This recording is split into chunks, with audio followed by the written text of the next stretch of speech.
The school reunion was supposed to be a night of laughter, old memories, and catching up with familiar faces.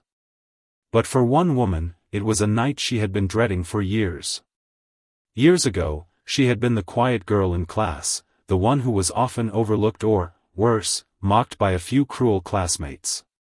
Though she had moved on with her life, the memories of those humiliating days still lingered in the back of her mind. When the reunion invitation arrived, she hesitated. A part of her wanted to ignore it, to leave the past behind. But another part, a stronger part, whispered that maybe it was time to face them. Not for their sake, but for her own. She had spent years building herself up, growing stronger, and succeeding in ways none of them could have imagined. Maybe it was time they saw who she had become. Meanwhile, the old group of classmates, the ones who had once made her the target of their jokes, were already planning their usual antics. To them, the reunion wasn't just about reminiscing, it was about reliving their glory days. And for some reason, they still found humor in the thought of her. "Do you think she'll even show up?" one of them laughed, sipping his drink. "If she does, it'll be the same old story, standing in the corner, too shy to talk to anyone," another smirked. They chuckled among themselves, already scripting the night in their heads. Little did they know, life had a way of turning the tables when least expected. As the day of the reunion approached, she stood in front of her mirror, taking a deep breath. The woman looking back at her was not the same girl who had left that school years ago. She was confident, successful, and unshaken by the opinions of people who had never truly known her. With a final glance, she smiled. Tonight would be interesting. The venue was decorated with balloons, photos from the past, and a banner that read, "Welcome back." The music played, drinks flowed, and laughter filled the air as old friends reunited. The group who had once teased her stood near the entrance, glancing at the door every now and then, half expecting her to walk in looking exactly as they remembered, timid and unsure. But when the door finally opened, the chatter in the room dipped for a split second. A woman stepped in, her presence commanding attention without a single word. Her confidence was effortless, her style impeccable, and the way she carried herself made it clear, this was not the same person they had once known. The group who had been laughing earlier fell silent, their smirks fading. One of them blinked, as if trying to place her face. "Is that her?" She walked in, greeting a few old acquaintances warmly, completely unfazed by the stares. The room buzzed with whispers as people began to recognize her. But the biggest shock was yet to come. Because this time, she wasn't the one who would be humiliated. This time, the joke was on them. The room seemed to hold its breath as she moved through the crowd, her smile easy and unforced.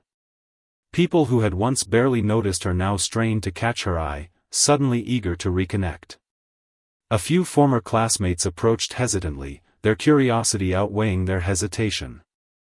"Wow, you look amazing," one of them stammered, her voice a mix of surprise and guilt.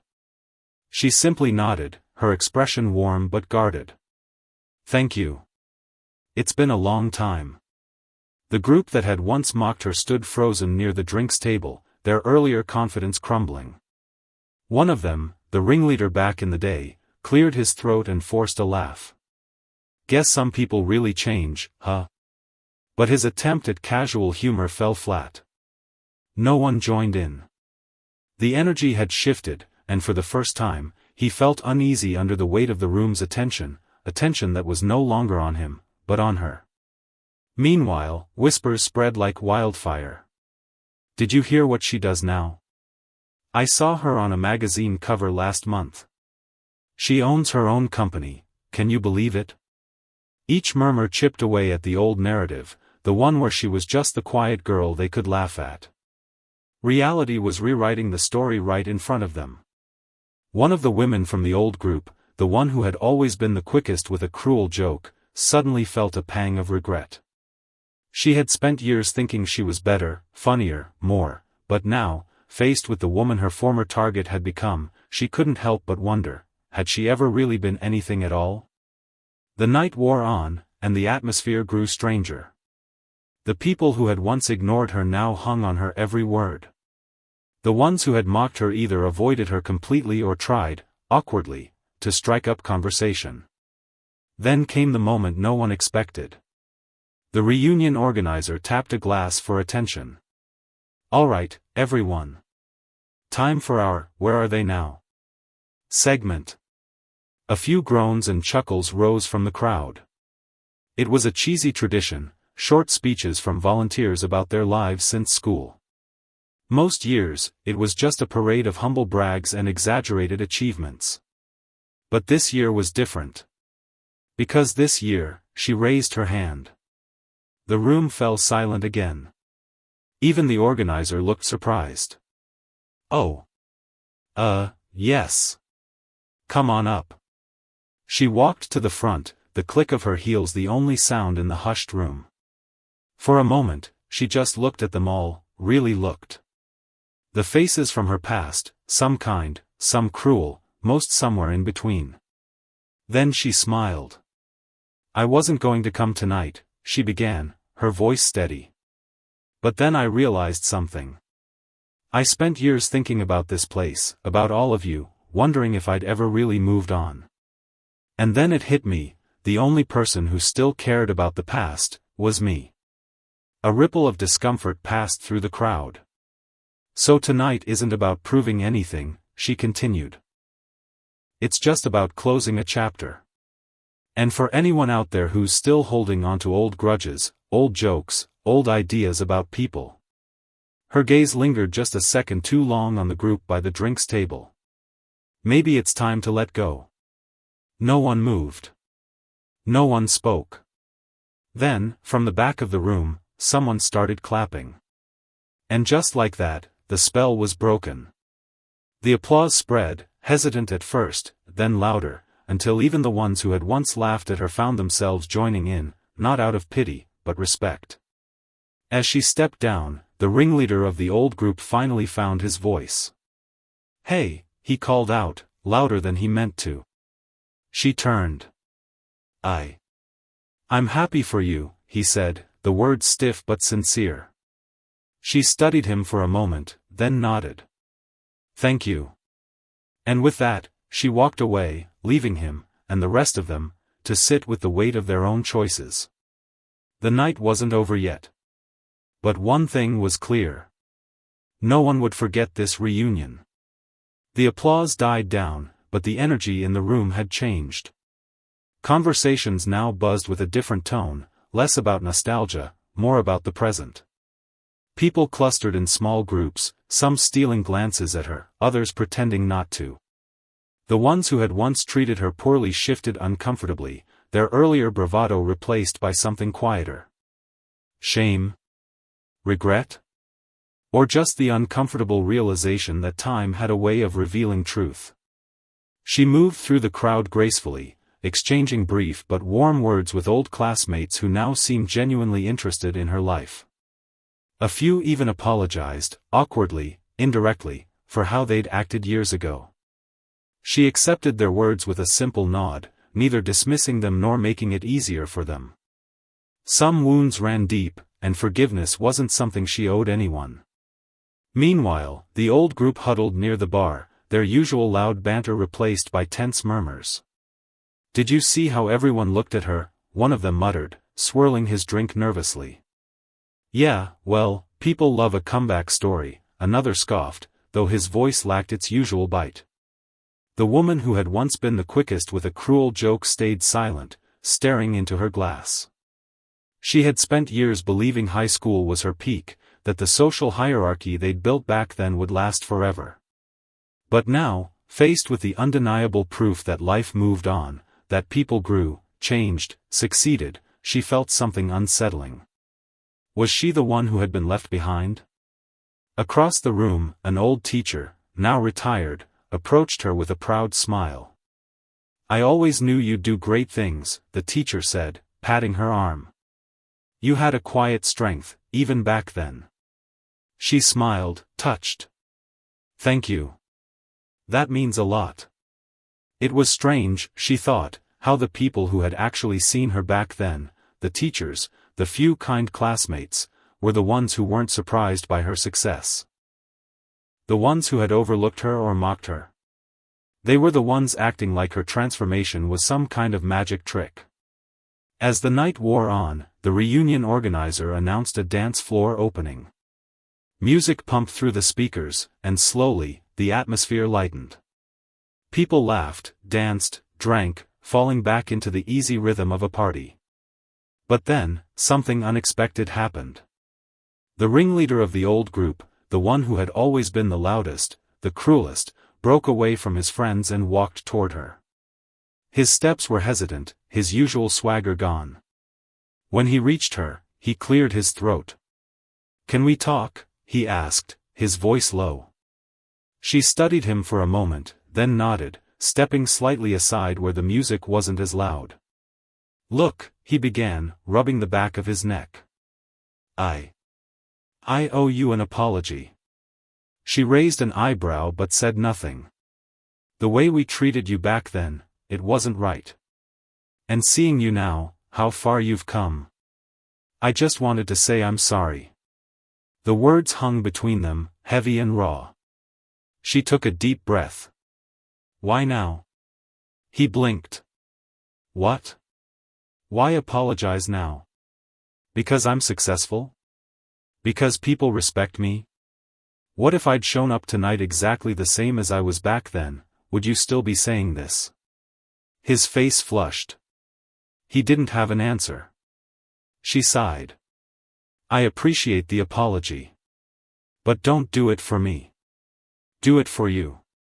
Before he could respond, she turned and walked away, leaving him standing there, grappling with the weight of his own actions. The party continued around them, oblivious to the quiet reckoning happening in its midst. And as the night stretched on, one thing became clear to everyone in that room. Some scars faded. But some lessons? Those lasted forever. The music pulsed through the reunion hall, but for some, the party atmosphere had evaporated completely. She stood near the edge of the dance floor, sipping her drink, watching as the night unfolded around her. There was a strange satisfaction in realizing she no longer cared about their opinions, not the whispers, not the stares, not the half-hearted apologies. She had come here tonight for herself, and that mission was accomplished. Across the room, the old group was unraveling. Without their usual target to bond over, the cracks in their friendships were showing. The woman who had been their sharpest-tongued member kept glancing at the exit, as if fighting the urge to leave. The ringleader sat slumped in a chair, nursing his drink in silence. Only one of them, a guy who had mostly followed along but never initiated the cruelty, seemed genuinely troubled. He kept replaying memories in his head, wondering why he'd ever thought it was okay to laugh at someone else's expense. A soft voice beside her broke her thoughts. "I always hoped you'd come back to one of these." She turned to see a familiar face, one of the few classmates who had shown her kindness back then. They hadn't been close, but he'd never joined in the mockery either. "Yeah?" She smiled slightly. "Why's that?" He shrugged. "Because people like them," he nodded toward the crumbling group. "They need to see that life isn't a high school yearbook. Time doesn't freeze just because they want it to." She studied him, surprised by his insight. "You sound like you've thought about this a lot." "Maybe." He took a sip of his drink. "Or maybe I just never forgot the way they treated you. And I always regretted not saying something." The honesty in his voice caught her off guard. It was one thing to receive hollow apologies from people seeking absolution, but this? This felt real. Before she could respond, a commotion erupted near the bar. The ringleader had apparently had one too many drinks and was now slurring loudly about how none of this would have happened if people just knew how to take a joke. His friends were trying to shush him, but the damage was done. Heads turned. Eyes narrowed. And then, something remarkable happened. A man she barely remembered, someone who had been part of the popular crowd but never cruel, stood up from his table and walked over to the drunk ringleader. "You don't get it, do you?" His voice carried across the suddenly quiet room. This isn't about jokes. It's about you never growing up. The words landed like a hammer. Even the music seemed to fade out in that moment. The ringleader opened his mouth to retort, but nothing came out. For the first time all night, he looked small. Pathetic. She could have felt triumphant in that moment. She could have smiled as the tables turned completely. But instead, she just felt tired. Grabbing her purse, she made her way toward the exit. She'd seen enough. Proved enough. As she reached the door, she felt a light tap on her shoulder. It was the quiet classmate who'd spoken to her earlier. "Leaving so soon?" he asked. "I think I got what I needed," she said simply. He hesitated, then held out his phone. "In case you ever want to grab coffee with someone who actually remembers you properly." For the first time all night, her smile reached her eyes. "Maybe I will." And with that, she stepped out into the cool night air, leaving the ghosts of her past behind her. But behind her, back in that reunion hall, something unexpected was happening. People were finally starting to talk, really talk, about the things that had happened all those years ago. About who they'd been. About who they wanted to be now. And for some of them, the real reunion was just beginning. The cool night air wrapped around her as she stepped outside the venue, the muffled sounds of music and laughter fading behind her. She took a deep breath, feeling the tension in her shoulders ease. The night hadn't gone exactly as she'd imagined, it had been messier, more emotional, but she'd done what she came to do. She'd faced them. A voice called out from behind. "Hey, wait up." She turned to see the quiet classmate from earlier jogging toward her, his dress shoes clicking against the pavement. He stopped a respectful distance away, slightly out of breath. "You're really leaving?" he asked. She nodded. "I think I've had enough nostalgia for one night." He hesitated, then gestured to the parking lot. "Let me walk you to your car at least. This neighborhood gets sketchy after dark." She studied his face, no ulterior motives, just basic human decency. It was refreshing. "Okay," she agreed. "Thanks." As they walked, the sounds of the reunion grew distant. Crickets chirped in the warm night, and somewhere nearby, a car radio played soft jazz. "You know," he said after a comfortable silence, "back in school, I always thought you were different." She tensed slightly. "Different how?" "Not in a bad way," he hurried to clarify. "Just, you had this quiet confidence even then. Like you knew high school wasn't the real world." She let out a small laugh. "If only I'd actually felt that way at the time." They reached her car, a sleek, understated model that spoke of success without shouting about it. He whistled low. "Nice. Thanks." She paused, keys in hand. "You were different too, you know." "Me?" He looked genuinely surprised. "Yeah. You never joined in with their nonsense. I noticed that." He shrugged, but she could see the compliment meant something to him. "Just never saw the point in being cruel, I guess." A comfortable silence settled between them. For the first time all night, she felt completely at ease with someone from her past. Inside the venue, the atmosphere had shifted dramatically. With both her and the ringleader gone, he'd stormed out shortly after his public humiliation. The remaining classmates found themselves in uncharted territory. The woman who had been the group's meanest member sat alone at a table, absently stirring her drink. The guy who had always just gone along with things, the one who'd been quietly troubled all night, finally worked up the courage to approach her. "Can I sit?" he asked. She shrugged, but didn't object.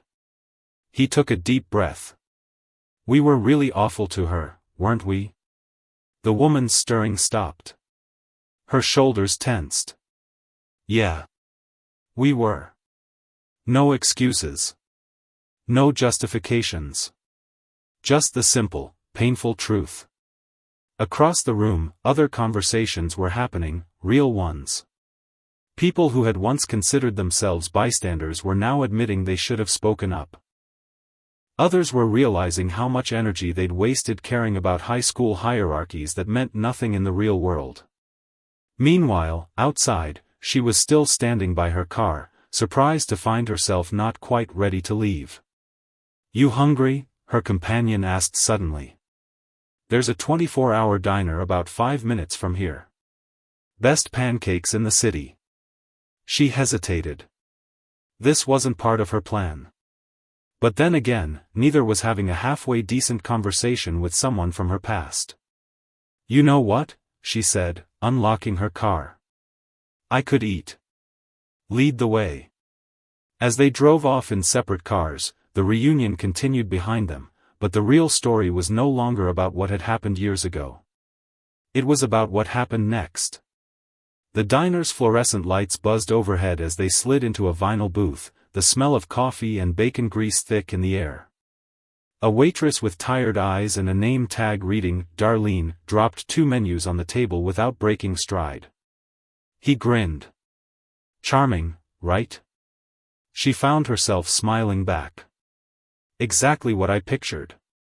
They ordered coffee, black for him, cream and sugar for her, and studied the laminated menus. The familiarity of the moment struck her as odd. Here she was, sitting across from someone who had existed only as an extra in her painful high school memories, and yet it felt normal. Comfortable, even. "So," he said after the waitress took their orders, pancakes for him, a veggie omelette for her, "what do you actually do now? Beyond the magazine covers and obvious success, I mean." She stirred her coffee, considering how much to share. "I run a consulting firm that helps women-owned businesses scale up. We focus on companies in underserved markets." His eyebrows shot up. "That's incredible. It pays the bills."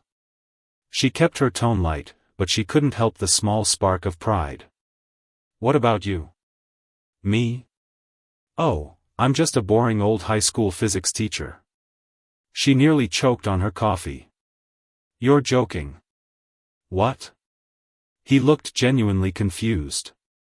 "You hated school. You slept through every class." "Yeah, well." He rubbed the back of his neck, a boyish gesture that reminded her suddenly of the teenager he'd been. "Turns out I hated school because the system sucks. Now I get to try fixing it, one classroom at a time." The revelation settled between them. She studied his face, the laugh lines around his eyes, the slight gray at his temples, and realized with a start that she was seeing him properly for the first time. Not as a background character in her story, but as a person with his own journey, his own regrets, his own quiet victories. Back at the reunion venue, the remaining attendees were packing up. The woman who had been the cruelest of the group stood alone in the parking lot, staring at her phone. She'd typed out 3 different apology texts and deleted them all. What could she possibly say after all these years? "Sorry I made your life hell," didn't quite cover it. Inside, the guy who'd approached her earlier was saying his goodbyes. As he reached the door, he hesitated, then turned back to the organizer. "Hey, do you have her contact info? The woman who left early?" The organizer frowned. "I can't just give that out." "I get it." He pulled out his wallet, extracted a business card. "Could you pass this along?" "No pressure." The organizer took the card, nodding. Outside, under the flickering parking lot lights, the woman finally sent her message. "I don't expect you to reply to this. But I'm sorry. Truly." She stared at the screen for a full minute before adding, "You deserved better. Send."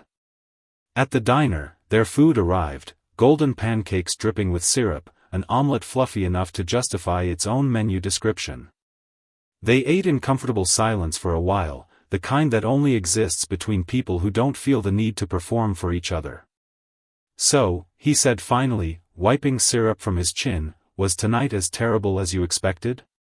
She considered the question. Actually? No. It was illuminating. Yeah. Yeah. She set her fork down. I spent years thinking about those people, you know? Wondering if they ever regretted what they did. If they ever thought about me at all. And? She smiled, but there was something sad in it.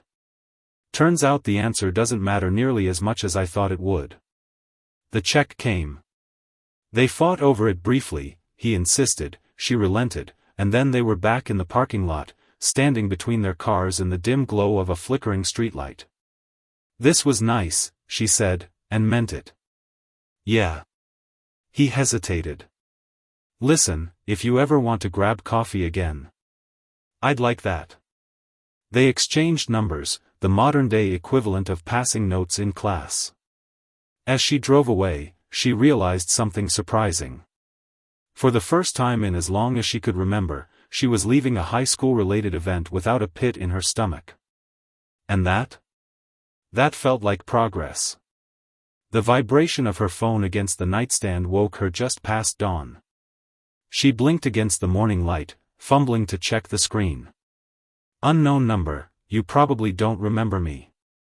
I sat behind you in Mrs. Callahan's English class. Saw you at the reunion but didn't get to say hello. Would love to reconnect. She stared at the message, the last remnants of sleep evaporating. The reunion had ended nearly 12 hours ago, yet here was another ripple from that particular stone tossed into the pond of her past. Coffee in hand, she scrolled through half a dozen similar messages that had come in overnight. Some were from former classmates offering vague congratulations on her success. Others were more direct apologies from people who'd once laughed along with her tormentors. But one stood out. Lisa, from Chem Lab, I was awful to you. No excuses. If you're willing, I'd like to apologize in person. Lisa. The ringleader's right-hand woman. The one who'd once, accidentally, spilled soda down her backpack. Her thumb hovered over the screen. Part of her wanted to ignore it, to leave all those ghosts in the past where they belonged. But another part, the part that had grown stronger over the years, recognized this for what it was, an opportunity. Not for them. For her. She typed a quick reply. Coffee. Tuesday. 10 a.m. at the Daily Grind. No promises. The response came instantly. I'll be there. Thank you. Across town, her diner companion from last night was already grading papers at his kitchen table when his phone buzzed. You were right about those pancakes. He smiled, wiping syrup from his chin. Some habits died hard, before responding. Told you. Still up for that coffee? The 3 dots appeared immediately. Only if you promise not to turn this into a physics lesson. Scout's honor, he typed back, then added, though I should warn you, I was never actually a scout. Her laughter echoed through his imagination as clearly as if she'd been sitting across from him. Meanwhile, in a modest apartment on the west side, Lisa stared at her closet, paralyzed by the simplest of decisions. What does one wear to apologize for being a teenage monster? Her husband, blissfully unaware of the emotional earthquake shaking his wife's foundation, called from the kitchen, "You want avocado on your toast?" "No thanks," she murmured, fingering a navy blue blouse. Appropriate. Serious. Not trying too hard. Perfect. Back in her sleek downtown condo, she stood before her own closet, contemplating a similar dilemma. Did she dress to impress? To intimidate? Or did she go the opposite route, jeans and a t-shirt, the sartorial equivalent of, I don't care enough about you to try? In the end, she settled on a simple black dress. Powerful. Professional. Unreadable. The morning of the meeting arrived with unseasonably cool air and a sky-threatening rain. She arrived 15 minutes early, securing a corner table with a clear view of the door. The barista, recognizing her from previous visits, brought her usual without asking, a latte with an extra shot, light on the foam. Lisa arrived precisely on time, shoulders squared like a soldier reporting for duty. She spotted her immediately, and for a brief moment, their eyes locked in a silent acknowledgement of all the history between them. Then Lisa did something unexpected. She stopped at the counter first, ordering 2 drinks before approaching the table. When she arrived, she set a perfect matcha latte in front of her former victim. "You used to bring that to school every day," Lisa said quietly. "In that thermos with the pandas on it." She stared at the drink, stunned. Of all the things she'd anticipated, this level of recall wasn't one of them. "You remember that?" Lisa sat carefully, as if the chair might collapse beneath her. "I remember more than I'd like to." The silence that followed was thick enough to choke on. Around them, the cafe buzzed with normal Tuesday morning activity, students studying, professionals tapping at laptops, retirees debating the merits of different muffin flavors. Normal people. Normal lives. No one would guess the earthquake happening at this particular table. Lisa took a deep breath. Wait. She held up a hand. "Before you say anything, I need to know one thing." Lisa nodded, bracing herself. "Why now?" The question hung between them, simple and devastating in its directness. Lisa's hands trembled around her teacup. When she spoke, her voice was barely above a whisper. "Because I have a daughter now.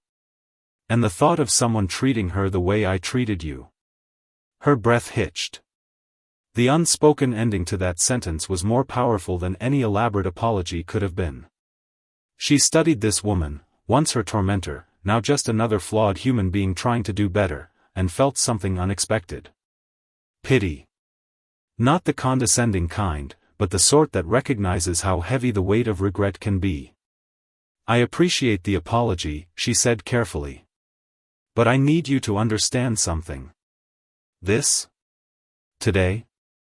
It's not for me." Lisa looked up, confused. "It's for you," she continued. "So you can look your daughter in the eyes and know you're trying to be better than you were." The truth of those words landed like a physical blow. Lisa's eyes filled with tears. She quickly blinked away. "Does that mean you don't forgive me?" She considered the question, stirring her matcha absently. "It means my forgiveness isn't the point. The life I've built doesn't have room for old grudges." She met Lisa's gaze directly. "But it also doesn't have room for people who haven't done the work to change." The unspoken challenge hung in the air between them. "Prove this isn't just guilt. Prove you're different." Outside, the first raindrops began to fall. The rain pattered against the cafe windows as the 2 women sat in silence, Lisa's untouched tea growing cold between them. The hum of coffee grinders and murmured conversations created a bubble of normalcy around their charged moment. She watched Lisa carefully, the way her fingers trembled slightly against the teacup, the shallow breathing, the occasional blink too rapid to be casual. This wasn't just an apology. This was an unraveling. "I don't know how to do this," Lisa finally admitted, her voice cracking. "I practiced what to say in the mirror all morning, but now it's real," she finished softly. Lisa nodded, a single tear escaping down her cheek. She swiped at it angrily, as if embarrassed by the show of emotion. "I thought if I just said the right words, it would. I don't know, fix things somehow." Outside, the rain intensified, streaking the windows like tears. A mother hurried past with a child under her jacket, both laughing at their mad dash through the downpour. She studied Lisa, really studied her, for the first time. The faint lines around her eyes that spoke of sleepless nights. The nervous picking at her cuticles. The wedding band with tiny scratches from daily wear. This wasn't the polished mean girl from her memories. This was a real, flawed, struggling human being. "Tell me about your daughter," she said instead of addressing the apology directly. Lisa looked up, surprised. "Maddie? She's 6. Just lost her first tooth last week." The transformation was instant, her face lit up, shoulders relaxing. She wants to be a paleontologist because of some dinosaur documentary she watched. Wakes me up at 6 a.m. to excavate my flower beds with a plastic shovel. The genuine love in Lisa's voice was undeniable. She found herself smiling despite herself. Sounds like a handful. The best kind. Lisa's expression sobered. When she started kindergarten last year, I had this moment of panic. What if someone treats her the way I treated you? What if she comes home crying because some girl decided to make her life hell? Lisa's throat worked. And then I realized, what if she becomes that girl? The quiet confession hung between them, more powerful than any scripted apology. She took a slow sip of her matcha, considering. You can't undo the past, Lisa. I know. But you can choose what happens next. Lisa looked up, hope and fear warring in her expression. I don't know if I can say the words, I forgive you, and mean it, she continued honestly. Not yet, anyway. But I accept your apology. And I believe you mean it. The relief on Lisa's face was palpable. Thank you. That's more than I deserve. Probably. She allowed a small smile to take the sting out of the words. But like I said, this isn't really about me anymore. It's about who you choose to be going forward. Lisa nodded vigorously. I'm in therapy now. Have been for 2 years. Working through, well, everything. She gave a self-deprecating laugh. Turns out being cruel in high school wasn't just about being popular. Who knew? The conversation shifted then, moving from painful past to complicated present. Lisa talked about her work as a dental hygienist, her struggles with postpartum anxiety, how becoming a mother had cracked her open in ways she never expected. And she listened. Really listened. Not as a victim to her former bully, but as one adult to another. When their cups were empty and the rain had slowed to a drizzle, they stood to leave. Lisa hesitated, then asked the question that had clearly been weighing on her. Do you think, could we ever be friends? She considered it carefully before answering. Maybe not friends. But we don't have to be enemies either. Lisa accepted this with a nod, though disappointment flickered across her face. Fair enough. They stepped out into the damp afternoon, the air fresh from the rain.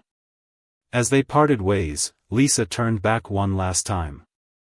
For what it's worth, I really am proud of you. Of everything you've accomplished. She acknowledged this with a nod, watching as Lisa walked away, shoulders a little lighter than they'd been 2 hours before. Her phone buzzed as she walked to her car. A text from her diner companion. So did you survive the apology tour? She smiled, typing back, alive and mostly unscathed. You free for dinner Friday? His reply came instantly, only if you promise not to spill soda on me for old time's sake. Laughing, she got in her car and drove away from the cafe, and in many ways, from the ghost of that hurt teenage girl she'd once been. Because here's the truth about revenge, about closure, about facing your past. It's never about them. Not really. It's about looking in the mirror and recognizing the person staring back, not as the victim of someone else's story, but as the author of your own. And as she drove toward her office, toward her future, she realized something remarkable.